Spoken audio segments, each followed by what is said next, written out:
Hi mga people! I'm Kuya Paul. Okay ba kayo dyan? Sa araw na ito, ating alamin kung ano nga ba ang parsley sa Tagalog. At bago tayo magpatuloy, huwag kalimutang mag-subscribe sa ating channel. At kung gusto nyo pa ng maraming English to Tagalog and Tagalog to English translation, visit EnglishTutorHub.com and ProudPinoy.ph. Ang salitang parsley sa Tagalog ay pirihil. Ang pirihil ay isang halaman na berdeng dahon na ginagamit sa pagluluto bilang halamang gamot at dekorasyon sa pagkain. At ngayon, ako ay magbibigay ng pangungusap gamit ang salitang parsley at ito ay aking isasalin sa Tagalog.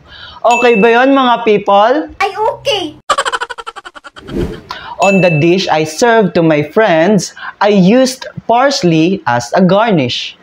In Tagalog, sa pagkain na inihain ko sa aking mga kaibigan, ginamit ko ang pirihil bilang isang palamuti.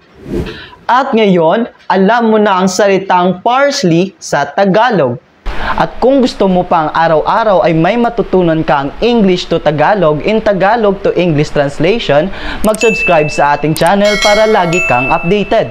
At sa muli, ako si Kuya Paul na araw-araw magbibigay sa inyo ng mga bagong kaalaman at nagsasabing lamang ang may alam. Maraming salamat po and God bless mga people!